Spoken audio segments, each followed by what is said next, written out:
Welcome to the 1000 GM Player Profiles. I'm here with FIDE Master Mark Heimann. Welcome to the show, Mark. How does it feel to be here? Great. Thanks so much for having me. I love playing in the 1000 GM events and looking forward to talking with you about it. Great, great. And I'm Coach Q, your host here and your guide to these awesome players. We're glad to have Mark on the show today. And Mark is actually a unique player. He's played a few of the 1000 GM events. Let's start with that, Mark. What event did you play last? My last event was last month over Labor Day weekend. I played in the Labor Day Invitational. So there was a I'm Ninja and North section. I played in the I'm One section. Oh, great. Oh, great. And then you also played the Hollywood Classic, right? No, sorry. Actually, that was the only 1000 GM event I played was the Okay. Labor Day Invitational. Yeah. Oh, sorry. Labeled Labor Day Invitational was the one you've played. Yes. Okay. Sorry, yeah. And so you're going to be coming to the Hollywood Masters tournament, the Super Swiss. Yep. Um, Excited to be around too. yeah, yeah. So you're coming down again. So you told me before the show that you are in the Bay Area. Um, Correct. Yeah. what brings you down to LA to play these events? Well, I mean, I think that the chess down there is really good first and foremost. So, at this point, I would say that I would travel pretty much wherever 1000 GM held events just because of the quality that they are. But also, I mean, cutting down from LA to the Bay Area is not too hard at all. In fact, actually, one of my motivations for going down over Labor Day weekend was just because the drive down the Pacific coast from San Francisco is really, really stunning. So I was like, well, I don't know if I'm going to suck in this tournament, but I'll have a really scenic route to it. So, And but you're an FM. You told me you got an I am Norm at the last event, actually, right? yeah, that's correct. So Uh, I was really happy about that. I was kind of surprised too. It wasn't. I mean, I knew I was like in the rating category. You would think that I had some, but wasn't really, expecting that I would get one. yeah. So you didn't expect that you were going to get one.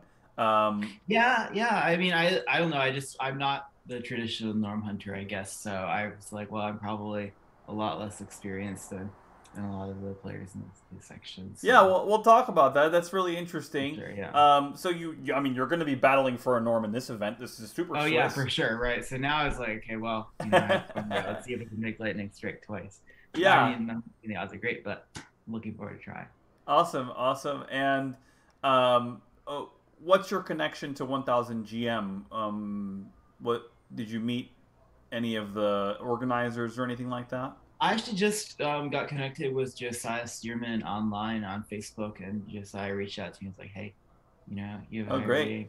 Want to play one of our events?" And then, like I said, I was like, it sounds like fun. So Yeah, I said, one "Sure, I'll go." 1000 GM is trying to build an ecosystem for players to bring in Mhm. players of all types. And Yeah. you mentioned that you're not the traditional norm seeker. Why Mhm. would you say that? Well, at this point, like I played chess a lot when I was younger. Even then, it was mostly small tournaments. But since I went into graduate school and now have a job, it's just been a lot harder for me to play a lot of big events. So, I played like I think I can count on one hand the number of norm eligible tournaments I've played in my life, including the 1000 GM one. So, yeah, I mean, like I mostly played in just like small weekend Swisses and stuff like that. But Why you know, didn't you play more norm tournaments? Was yeah, it just money like or yeah, travel? I think I mean, just because it's like a lot of time, money, and stuff like that. And so, honestly, probably should have done it when I was growing up, so I wanted to at all. But growing up, I was just like, well, wanted to do other things as well, especially once I was in high school. And then I was in college and graduate school, and I was a PhD student, and norm tournaments take a lot of time and money, which are two things that famously PhD students don't have a lot of. So. Um, Yeah, I yeah. did play a couple. I played in like the World Open in 2017 because I was in school at the University of Michigan and we have some strong players. We have a couple IMs there, Tule Shetty, Safo Bora. And so a bunch of us went to the World Open in 2017. So I went to hang out there. I didn't do particularly well. Played in the Spice Cup in 2017, but that was because it was St. Louis. I went to college in St. Louis, Missouri. So it was like basically like I hung out with some of my college friends, crashed in their couch for a while. I had like an okay result there. It was like solid. It was like pretty much at my rating, which is like in terms of my performance, which is like high 2300s, so like decent but not enough for a norm. Okay. So, but yeah, other than that, I hadn't really played in that many. This summer, actually, I guess this is the other thing that sort of made me realize, like, I was like, maybe I'm just like not like, that, cut out for like really big tournaments or something like that. But this summer, I played in the National Open in Vegas, and I take a half point by one of the rounds, so I wasn't eligible for a norm. And I also like, finished, I think was about like 2400 performance rating, so against label. But I was like, hey, this is really fun. I had a solid placing. I think I tied for like 8th or something like that. And I was like, at least like, it's like I can see myself enjoying myself in these big tournaments. And then Josiah shortly afterwards, coincidentally, was like, hey, do you want to play this one? I was like, sure. So yeah, okay, that's great. And so 1000 GM wants to provide these tournaments to norm seekers. Yeah. And at a very low rate, that we want for sure either 0 or even a tiny entry fee max. Right. If this kind of thing were around when you were a kid, would you have played more norm tournaments? I definitely think this would have been a big game changer for me. Like I definitely think, like, right, because like norm tournaments are, and just in general, sort of high level chess is something that's like very much like it takes a lot of economic privilege for it, or like in some cases, like if you get like very generous sponsorship or something like that. Right. But for most, it's either like you come from a very wealthy family, or like you manage to somehow be prodigious enough to attract and lucky enough to attract the attention of some other sponsor. So, and yeah, I mean, like I think that, and so that was definitely a concern. I was like, I mean, I'm grateful that my parents already did a lot, like to help us play even the tournaments that we did, but like to ask like, hey, can we just like go for a week to this one tournament or something like that, right? That like costs like a ton of money just to enter, right? Let alone everything else. Right. We just like felt like too much, to me, and so yeah, I'm really glad that this event came around. Even now when I'm in like my late 20s, I could only wish that that something like this were around. When I was a kid and was more active in chess. And so yeah, I'm also really excited for the kids who are like who are growing up with these tournaments and stuff like that. Plenty of the people I played in were like teenage norm seekers in this, and so right. I think all of them, I've no doubt that they will all get IM likely GM titles for many of them, and I'm excited for them to have resources like this to help them along their way there. That's great. Okay, so then let's transition a little bit to when you were a kid. Yeah. First, can you tell me when you started playing? Yeah, so I started playing when I was about 6. My dad taught me and my twin brother how to play. Well, he was trying to teach my brother how to play because apparently I wasn't interested. When we were like 5, my mom was running an errand, and she came back and she was like, "What are you doing?" And like my dad was like, "What is this, like a trick question or something? I'm gonna teaching them how to play chess." And you can't do that. It's gonna like psychologically like scar them or something. But you have to. Oh, it's a different time now. Yeah. So my dad, he tried to like cope like with like. He tried to like make do with like checkers and like teach us about like strategic concepts and like that. But then like Christmas, which is like a little bit before my brother and I's 6th birthday, he like jumped the gun. It's like, all right, I bought you a chess set for Christmas. We're gonna actually do this. So yeah, I played my first tournament when I was 7, and especially I would say like through like up through maybe when I became a teenager. I became a master as like 13 or so. Okay. That was probably when I was most active. And then, but like I said, the end of high school, sort of things started to just taper off. But well, when did you get serious competitively? Like when you were? I would say pretty early on. So like even like I played my first tournament like shortly after I turned 7. But like toward the end of that year, played in the grade nationals, which are in December. I finished like 5th that year, something like that. But then like the next year, I tied for 1st in the grade nationals. So like, I would say like, pretty early on, right? Like from like 7 to 8, like I started playing tournaments, started like enjoying them and like doing well in them, and so relative. So you went to like a really big event really young, like yeah. So no, I did have like some experience playing a lot of these like scholastic tournaments. So I don't think there's quite a few people, maybe just some just chess fans or non-chess players that might not know what the grade nationals is like. What did it feel like to go to something like that? It's a massive tournament. Sure. Yeah. So, I mean, that was probably, those were some of the biggest tournaments I played, especially compared, they're smaller than these tournaments, but they're still, it's like, 3 or 4 days, especially when you're 7 years old, right? That feels like, yeah, but like hundreds of kids. Play against a lot of other, A lot of other really strong kids. So these tournaments are all like, you know, for kids, right? And you're grouped against according to your age. So it's a little bit, it's like an open tournament, but you know, for people within your age. So you get to play a lot of the other strong players. I knew like kids that I would see the same faces, right? And we'd be like, you know, have the same like rivalries, I guess, with the same people year after year. And so I think that was kind of cool. I played in those, right, and I actually did pretty well at the grade nationals. I won like I won, you know, for age, like from like, you know, 3rd through 5th grade, and then like I guess when I got in like 7th and 8th grade, and then after that I stopped playing in scholastic tournaments because like, all right, it's like just like time to hang out with the adults.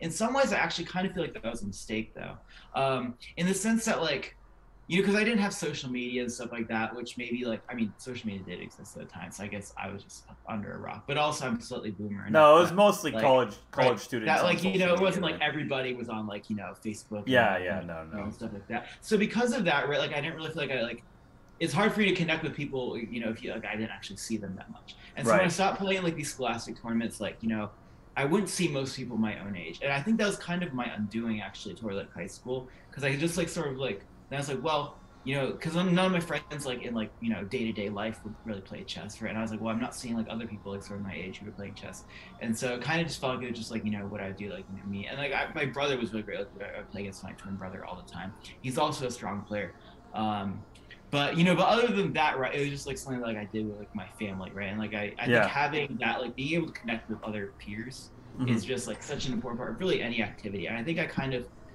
unknowingly sort of starved myself of that. And that's why, like, you know, toward like the end of high school, I was just like, well, shoot, I better like go out and like make other friends. And so then I like, you know, I kind of regret like some of like, you know, falling off the wagon a little bit with just the extent I did, but like, yeah, in hindsight. So in some ways, like I was like, even if like, yeah, maybe, you know, playing at grade nationals is not like the end all be all of scholastic, what you can accomplish as a scholastic player.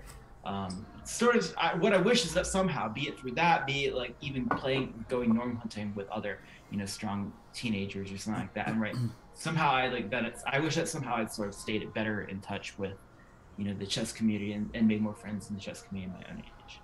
Yeah, and so you said you started branching outside of the chess community at the end of high school. I mean, did some of your, you know, playing less correlate to your college life? I'm assuming. Yeah. So in college, right, for example, I like didn't play that much. Actually, so I played in Pan Ams every year, which, you know, I didn't play at all like the last 2 years of high school. But then I went to college, and like the, you know, president of our school's chess club like found out that I was like, you know, pretty high rated, and he's like, yeah, you should play at Pan Ams.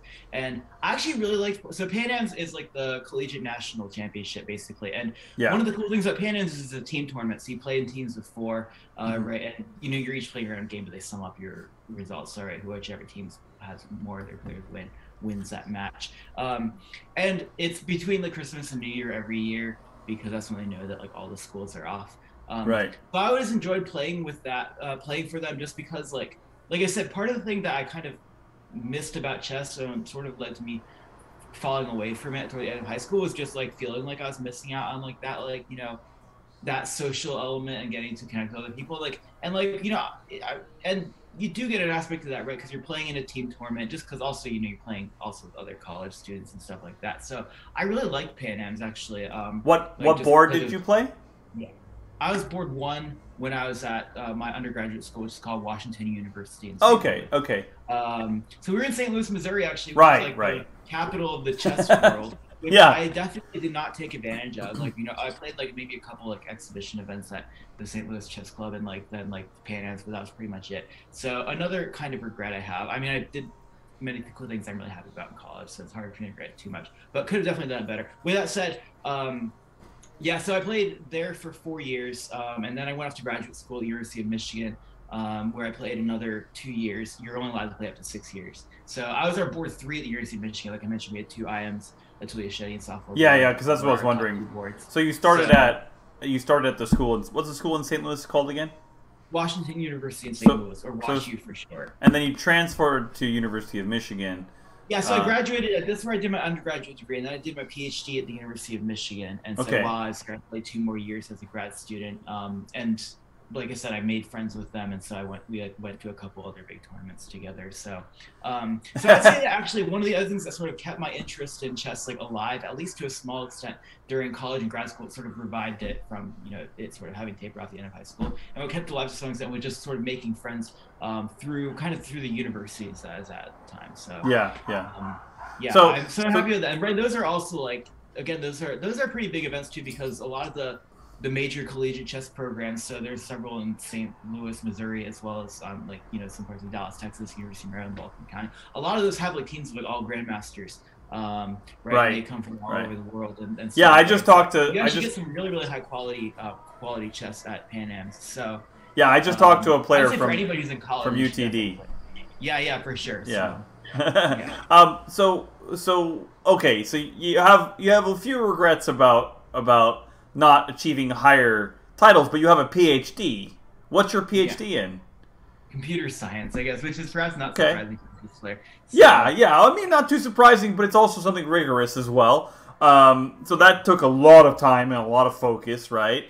And you wouldn't be able to work on your chess as much during those periods. Actually, I would say that I haven't really put in that much dedicated technical study as an adult. I will say I am trying to put a little bit in preparation for this coming Hollywood Masters. I mean, I'm not saying that like, you know, certainly like, you know, I still do my job and stuff like that, but like, but I am trying to work on it. But yeah, during my PhD, part of the problem I think was that like, right, just because I was doing something that was also like very, very rigorous and intellectually demanding, and so sometimes like by the end of, you know, I'd be like working on PhD forever, and then like I was like, well, I like have like no more mental energy to put into that. So with that said, obviously, you know, it is like another way that does like sharpen, you know, intellectually. So I, you know, it's not like like I was just like letting my brain completely atrophy, or at least that's right.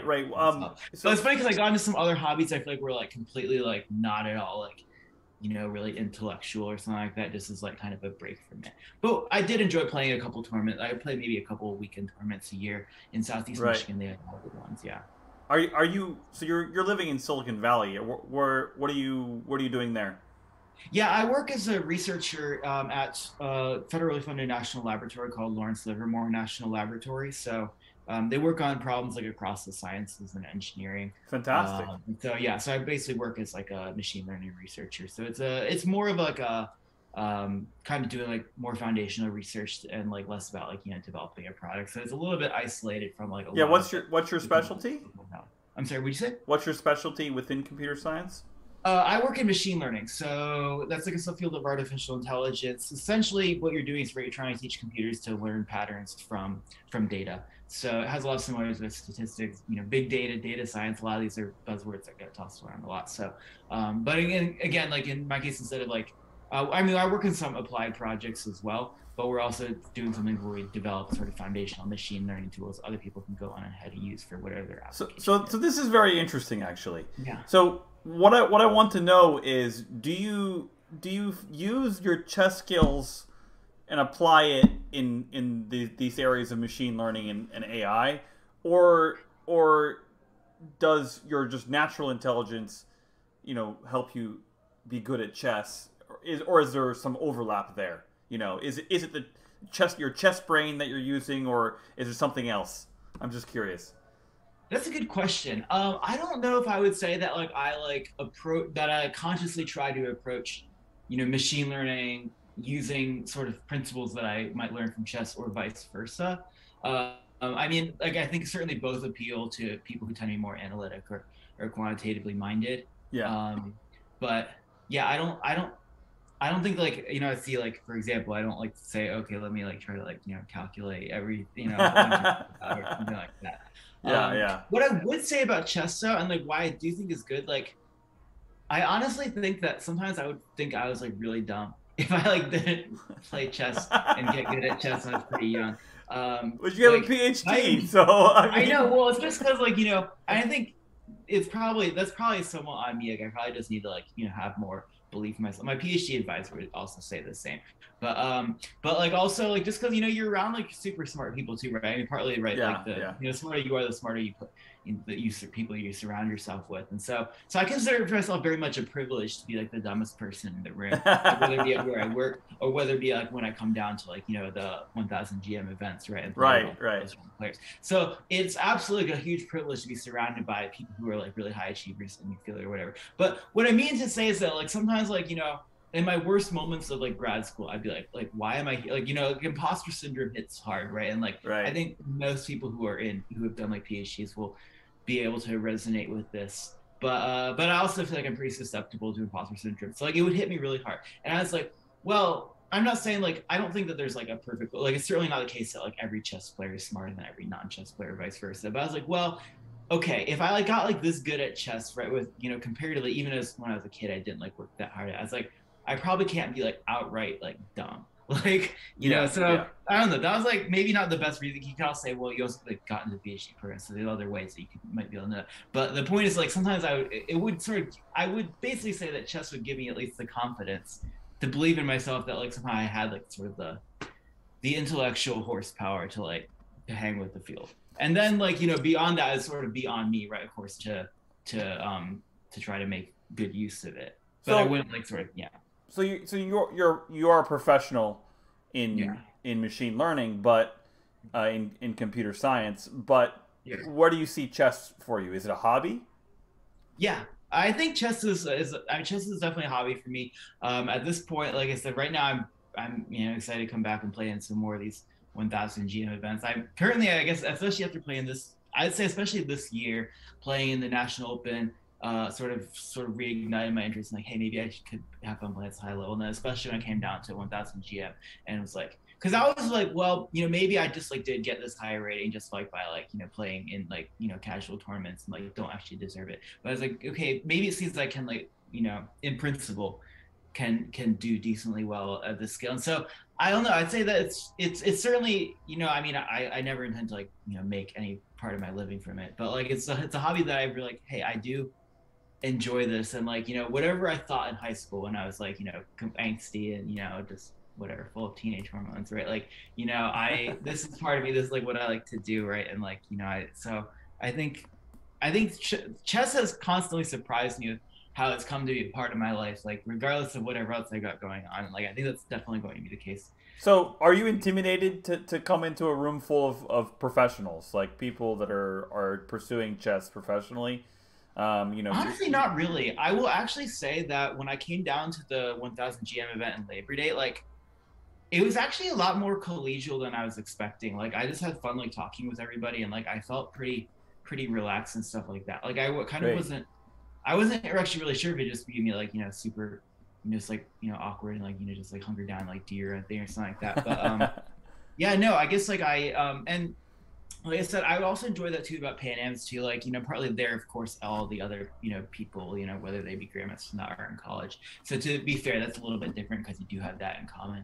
But I've quite enjoyed like getting just to talk with people and stuff like that. Yeah, so I think partly now, maybe in some ways, like now that I've gotten to like take a step back from chess, like I said, I'm not entirely thrilled with like, you know, I wish I had taken less of a step back from chess than I did. But now that I did, and I'm like, okay, life goes on. I can do things that make me happy with my life. I'm like, it makes me feel like it makes me feel a little bit freer, I guess, when I go back in the chess world, because I'm like, hey, my identity doesn't ride on like how well I'm doing in this chess tournament or whatever. And so like I feel comfortable talking to other people. I'm like, okay, yeah, sure, right. It's like, yeah, you're probably like much better at me at chess, but that doesn't mean that like I like have no value. And well, yeah, how important is it to you to have a welcoming atmosphere in these kinds of events? I think honestly, to me, that's pretty important. Like I said when I was talking about like why I kind of fell out of chess. Yeah. I don't think it's so much like the atmosphere is hostile. What I think is actually more important is just like I feel like, you know, comfortable and just like, you know, friendly with the other competitors and stuff like that. Like I certainly don't demand like I be like, you know, best friends with the other competitors. And obviously when we're playing each other, we're both playing to win. And I mean, I'm playing to win. I know my opponent is as well. But like, you know, I realize like it's not like I just want to be like, you know, in some environment that's like super cutthroat. In some ways I would say that that's been kind of true, especially in my adult life. Some of the other things I've gravitated to like are things that, like I would say objectively I have much less talent in than chess. but things that I felt were like really had like a really accepting or inclusive community. And so it was really encouraging for me when like I just like felt like I vibed well with the organizers and the players at 1000 GM at the Labor Day Invitational. I know several of the people who are going to be at this upcoming tournament later this month, so I'm even more excited about that. Getting to know some of the players there. So that's great. That's great. And have you came? Was the other event you played in LA also? No, I played in the two events I played this year were one was the National Open, which is in Las Vegas, and one was the LA Invitational. Okay. So this is have you spent much time in LA? I spent a summer in West LA. I was doing an internship at a research institute down there a few summers ago. And so, I was also like, hey, this is in West LA. It'll be a good chance to visit some of those stomping grounds. So I got to go to my favorite donut shop, Donuts USA, which I love these like casually mom and pop donut shops. Nice. Yeah, exactly. So, well, I got to say that I did it wrong this time because I got in too late and I was trying to go like the morning before round one started. But I was, I got a late start, and so I got in there, and like by the time they had sold out of most of their donuts, so they were already sold out of my favorite one, and then the other ones, like the donuts are best when you make them fresh. Anyways, I could go on for a lot longer on that, but the point is, yes, I did spend some time a summer in West LA. It was pretty fun. So I was like, hey, I'll go back down there, get to chill on some beaches. My hope was to make it out to like Muscle Beach. And I had like. I had ordered Eric Rosen's tank top, like, do you even rook lift, bro? And I was gonna go lift in that. You gotta get out there. Nobody told me that this tank top existed until a couple days before the tournament. So I ordered it, but didn't get there in time. Also, there was a heat wave during the thing, and I was, not man enough, I guess. Well, it's gonna be perfect weather. So. It's gonna be perfect weather. So maybe this time, like, it's time to like. I just feel like as a chess nerd, I'm like perfectly poised to hurt some meatheads' feelings. So as a hobbyist, basically in chess, are you going to be preparing heavily for these games, or are you just going to go there and just give it your best? That's a good question. I will say so at this past tournament, like I had a busy work schedule leading up to the tournament. Actually, even during the tournament, I had to like bring my work laptop and get some stuff done. Like, even though I had taken days off because like. I don't know, we had a deadline coming up. But like with that said, I actually found myself kind of getting into like preparing for opponents and stuff like that before the rounds. And like, so, I mean, certainly like some more extensive preparation could have been done than what I did. But yeah, I would try to look at my opponent's games and like I would look at the lines they played and try to like, to come up with, like, I wouldn't obviously do tons of research trying to come up with like my own novelties or whatever, but just familiarize myself with the position. So yeah, and I mean, I think to the extent that's possible in a Swiss system tournament, obviously the pairings are published, a little bit before the round, so you have less time to prepare. But yeah, I've been trying to sharpen my own chess skills a little bit. I'm sure that I will also get into the act of just preparing to the extent that I can for the opponents that I face each round. So yeah, that was something that again I wasn't really sure. Like when I go play in a weekend tournament, I usually don't do any of that. So I wasn't sure how I'd feel if I'd feel motivated enough to do that the last round. But I surprised myself. I was really getting into it and having a lot of fun with it. So so that was going to be my follow-up question because I find preparing for an opponent to be fun. I was just wondering if that's some of the joy that you get out of it. Trying to figure out what they're going to play and all that. No, it was definitely a lot of it was cool to learn to just I think the act of like me being sort of invested in enough to like hey, yeah, I care about this enough and I want to try and do well in it. I was like, hey, it's like actually like fun to try or something like that, right? To who'd have thought? So yeah, no, it was just like getting it. It just really it definitely brought out like the side of me that like competing. I guess really enjoyed that aspect of getting prepared for my opponents. So yeah, I'm sure that people will be doing the same for me as well. So gotta keep things interesting, I guess. I mean, I'm not like completely overhauling my opening repertoire, but trying to learn a few new things so that way I can, not make it a trivial task for my opponents here. Yeah, well, I mean, you've obtained the one IM norm. Do you think you could reach the IM title and get all three norms? I would, I mean, I think it's certainly possible, right? Like, I mean, I have the 2400 FIDE rating, which my understanding is that most people will get the norms before they get the rating. Yeah, it's hard sometimes. And so and I think at this point it's basically it would be a numbers game. And as we've talked about, of course, right, it's an expensive numbers game to play a game, or can be. And so that was kind of why I think like when I was, finishing at the end of high school and into like early adulthood, I was kind of like just telling myself, hey, I don't really want to do this. And maybe that was just like a sour grape sort of thing, right?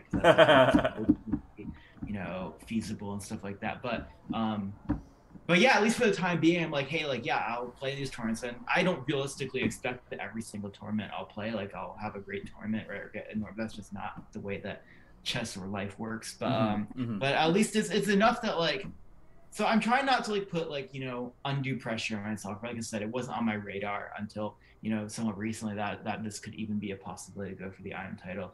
I'm at least right now I'm certainly motivated to play more of these tournaments, and I think that I'm at least as competitive as any other norm person hunting the IM norm title. So I guess we'll just see, right, like how things play out, like just this coming tournament, at any other future tournaments I'm able to play in. That's fantastic. I want to wrap up soon, but you mentioned a few other hobbies. I always like to hear what's going. I mean, it's incredible the number of things that chess players do. We're such a diverse group, and there's all kinds of different things everybody's into. Share a few of your hobbies if you don't mind. Okay, yeah. Well, so I have a couple different hobbies, including like music, which is one of the things I got into in high school instead of playing chess. Somehow I thought that was too nerdy, and then I got into like collecting, buying, selling, trading, and learning how to play all these weird musical instruments. And I'm like, yeah, that was definitely not a step up in the non-nerdiness direction. Wait, what's a weird musical instrument? Okay, if anyone knows what an instrument called the hammered dulcimer is. Oh, yeah, I do, yeah. Wait, okay, that's awesome. Okay, so I talked to thousands of people I've talked to probably over a lifetime. Like, I'd say less than 10% easily even know what it is. But yeah, so that's one of my favorites. Okay. But I have a lot more. So, so one hobbies I have been getting into, which is such a really interesting foil to the chess. One of the big hobbies is powerlifting, which is like basically you take like lifting weights and you like turn it into like a sport. And so actually, the reason that I played in the National Open in LA was this really funny coincidence. So USA Powerlifting held its national championships, not just at the same time, but literally down the hall from the National Open. Oh, wow. Like I literally, and also my weight, so I alluded to this earlier, but I would definitely say I'm a more talented chess player than lifter. I was not like an athletic person in the slightest growing up, perhaps not unsurprisingly for a chess player. But I got into lifting a lot during grad school because it was such a contrast and I needed breaks from this. But so I had to work really hard just to qualify for the national championship in my weight class, including like flying back from California to West Virginia to qualify like 6.5 weeks out before it. But I did. And so I was like, because my weight class also competed like Wednesday afternoon. And then the National Open started Wednesday night. So I literally lifted weights. I pulled my third deadlift. That's your final attempt. And then like ran down the hall, still wearing my lifting singlet. The National Open has pictures. I played round 1 of the National Open. So I was like, this is just really funny that like you can combine these two events. Like I was like, this is like just like such a funny crossover. Will probably never happen again. That like the two events of this caliber in these two very different sports. It was literally like in the other ballrooms, right? Is that what you're saying? Yes, they literally were. Actually, so a lot of people knew this. And it was really interesting because I was hanging out with both the lifting people and the chess people all week because the lifting went on all week. It was like as well. And so like both communities sort of had like a dim idea that the other existed. Also, the powerlifters definitely stole like all our water. So chess tournaments always run out of water anyways. And this is much more so even the case. But so I just ratted out, my other. Oh, that's so funny. Oh, it's so funny. No, but it was interesting though because I will say, like, I was like, well, this probably only means anything to me. I'm sure like none of my lifting friends care in the slightest that like I'm going off to play this chess tournament. Actually, a lot more of them did than I would have expected. Like, one of the people who trains at the powerlifting gym that I go to on the weekends is like a world-class deadlifter, and like he's literally talking to him a little about chess. One of the top people in my weight class who was like, finished in like the top 3 and earned his pro card for the sport, like, is also like a pretty serious amateur chess player. So I think he's like on like 1,500 or something like that on chess.com or something, which is like, certainly very respectable, especially for somebody who's like very accomplished in some of these other very different sports. But we had an interesting conversation. He was like, yeah, hey, do you have any recommendations for like books and stuff to improve? So, wow. And actually, when I was playing the chess tournament down at Labor Day Invitation, some of like my powerlifting friends at the gym were following, because I posted a link on like my Instagram story, like, "Hey, here's the results." But I have a friend who cares, right? Like, so some of them are following along. So the point is, like, I keep surprising this. I'm like, well, okay, so none of the people like will like care about like Mark going off and doing his like nerdy little thing, but like, but actually, a lot of them find it was really interesting. One of my good friends, like, he's like a massive bench presser. Is like, he doesn't play chess, but he's like, "Hey, tell me who your last round opponent is, because I want to like Google stalk them." Like, so like, but yeah. So anyway, so that was one of my other big hobbies. Even during the tournament, like on Saturday at the Labor Day Invitational, the round didn't start till 1:30. So I went to like this powerlifting gym and like lifted, and I came back, played in the morning, came back and played in the afternoon. So I will definitely be doing that again, whether it's at Muscle Beach, whether it's at this other gym. Okay. I'm actually training for our next powerlifting meet, like the week after this next tournament. So I'll be trying to finish up preparation for that. I'm super interested in this crossover. Real quick. No, I don't want to end yet, because I want to. This crossover is too interesting to me. Do you think? This is just because of what I believe about exercise and things like that in chess. Yeah. But do you think that the extra oxygen you get from all of this exercise, like, helps you stay, like, your brain stay fit and be able to play, or maybe even the stamina, give you the stamina or something like that? That's a good question. I mean, I think, and it seems like there's evidence from other players where a lot of the top players are also concerned with their own fitness regimens. I certainly think that physical fitness to some degree is a help. I've actually for a long time, pretty since I started lifting, I would always joke that it would make me play better chess. Although ironically enough, I played like kind of poorly on Saturday afterwards. Like, I gave up 2 draws that should have both been very winnable. So it's clearly, it's not a perfect signal, but I think part of it could be physiological, because, right, you just, like, as you say, you can maybe get this extra oxygen or whatever. I also think, honestly, some of it is psychological. Like, it just makes you feel like lifting at this point makes me feel just really confident. And as I sort of alluded to when I was talking about PhD, confidence is not always something that I've had a lot of. So I think that whatever it can to like just make me feel more like powerful and confident, like, is that definitely. In fact, I would say it's one of the reasons that my chess rating slowly improved in grad school, even though, like I said, I didn't have the time to put in a ton of technical work on it, was just because I would become like more confident and stuff like that in myself.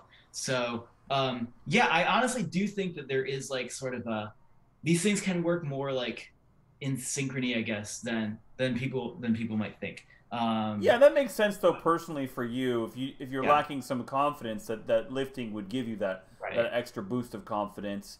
I mean, the endorphins too. Think about that. Right, exactly. Right. Yeah. So I think that they're both sort of physiological as well as maybe psychological benefits to doing the two.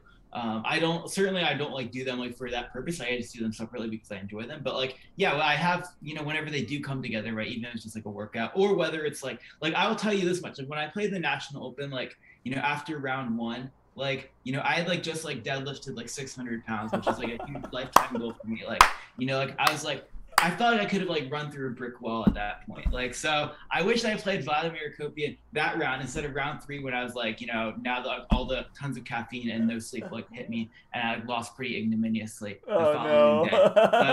So, I think it just depends. Like, but so they're a cool combination. Actually, at the end of the Labor Day Invitation, I was talking to a bunch of people just at the closing ceremony. So I was like trying to get people to lift. But also, I did learn that one of the items in the GM norm section has bench pressed more weight than I have. So I'm taking away. You're talking about? I need to get on his level. Are you talking about? I need to keep working on bench press. What do you say? Are you talking about Canty? No. Canty has bench press slightly more than I have. As well. So wait, but who's the other? To be fair, they also have like 40 pounds on me, and I do it to a powerlifting standard where you have to like pause it on the chest. So this is a subculture of chess that I did not know. No, it's all good. I did not know there were this many chess players that lifted also though. Well, who's the other? Who's the IM you're talking about? I don't know that many chess players who squat or deadlift that much, but it's certainly possible. We certainly have many strong, like Robert Hess went to Yale for football. I think Steven Dirk, it's another Grandmaster. He did like crew, which is another sport that clearly has a big strength component. So there are clearly several Grandmasters who demonstrated a lot of exceptional ability in other sports requiring a significant amount of strength. So I will say that if anybody watching this is like really into like strength sports as well as chess, like please do let me know. I'm super curious to meet somebody else who like competes in both, right? At a high level. That's excellent. That's So, excellent. Well, you know, Mark, but, I wish we could spend more time on this because this is great. yeah, for sure. But Absolutely. I know we have to- I got to yeah. wrap up now. Absolutely. I want to wish you good luck in the event. Thank you. Definitely. And you can stay on the line after I end the video. But Sure. I wish you good luck, and you know, I hope that you can get those IM norms that you Thank you. want. Yeah, we'll see. Yeah, good luck again. Thank you. Great talking with you. All right. Thanks again. All right.